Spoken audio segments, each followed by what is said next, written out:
Good morning. This is Richie from Southtown Paint Apps, and I'm just going to give a brief, quick tour of my working area. This is where where a lot of my stuff is usually, my supplies are usually are held, and this is the outside of it.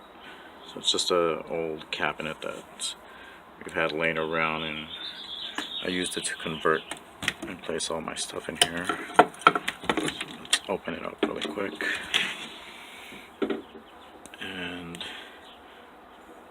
most of my stuff is in an order where I can get to them. They're all placed in containers. I do have OCD, so a lot of my stuff will be placed this way. Let's see.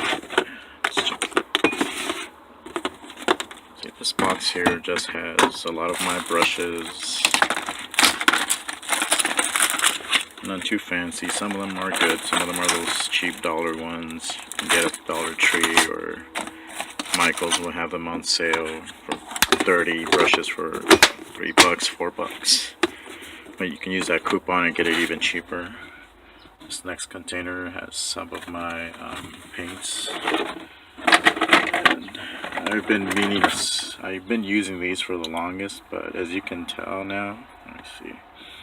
Hobby Lobby has raised these by at least $2. They used to be $2.99. That 60% coupon,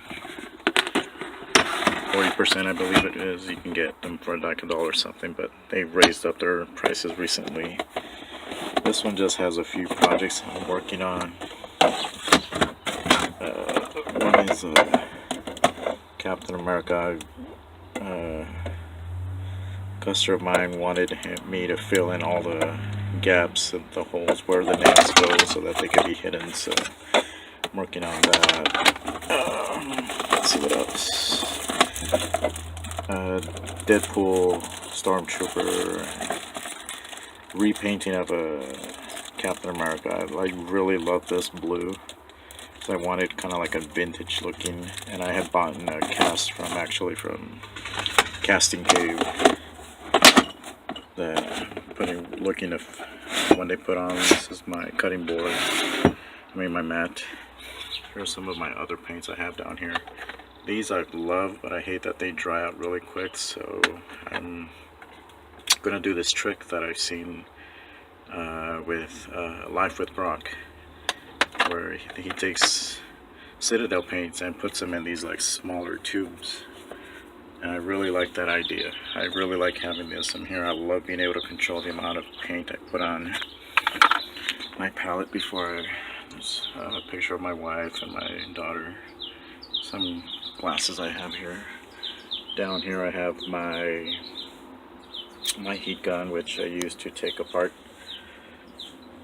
my figures. Some little dials I've been working on that I always keep putting to the side. Of course, my Bible's there. Let's see what we have here. Okay, this container has a lot of my painting, like especially if spray painting stuff. I have the tape, blue tape, green tape. This I saw from Action Toronto figure. I believe he used a silly putty. It's a really neat idea.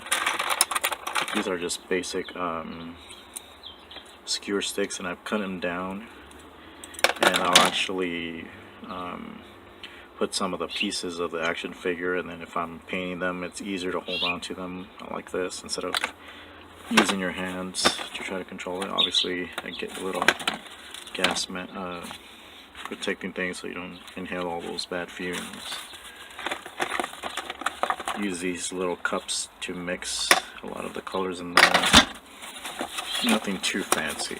I think I learned a lot from watching guys like Rock Rivers and Budget Jedi. Pretty simple stuff. Some of my spray cans and my quotes, clear coats, matte coats. Fabric I've been wanting to use custom cloths of certain figures. So I've had these there, but I've never used them so far.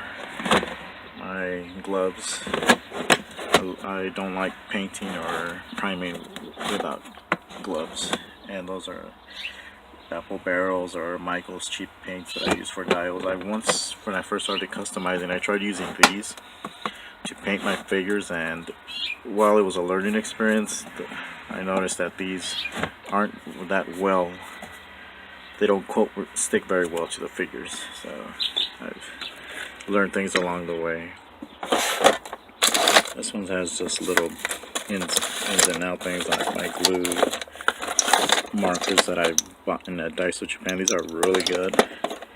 At first, when I first started customizing those elbow joints, I used to paint them with these, because the paint, I never realized at the time that I had to sand off some of the areas in order to allow the paint to actually stick. So I would cheat and kind of use these pens, which are really good, but you know, they still eventually would rub off.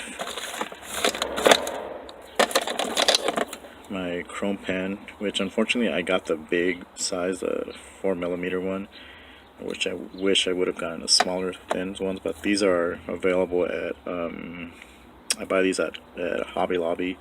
Again, use their coupon, save yourself an extra couple bucks there. This is a lot of my gadgets, I mean not gadgets, but tools I use. Glue, hot glue gun, wire, rulers when I'm trying to make dials. One tip that I've learned is to wash your figures before you customize them, regardless of, you know, all that oils in your hands tend to stick on them. So a little junk in there, sandpaper, more junk that I need to go through, actually organize, put things away. So yes, this is pretty much, here's a little backdrop I did, but my first time trying to make like a galaxy background, I actually made a small little throne seat for Loki. I used this in the background, and it was my first attempt at making one, so I thought it came out okay. Darth Vader mask. It's actually this held a deck of cards, but I like the casing it came in. There's some, again, more tables that you get at Hobby Lobby and things like that. Little crates that I worked on, but those were all prototypes at the time. So yeah, that's pretty much my whole entire area that I work in, and again, I'm still working on creating more videos. I've been looking into getting a better cameras, lighting, but for the meantime, I'll still keep using my phone to record, and hopefully it'll show my progression as I've gone from just simple adding little paints here and there, because of my OCD, I would buy like the movie figures, and some of them would have missing paint in certain areas, or they weren't screen accurate, at least in my head, so I would sit there and want to paint them, and that's how I kind of got started into doing stuff like this. So hope to see you guys again, and hope to be more consistent in uploading my videos. Again, thank you so much.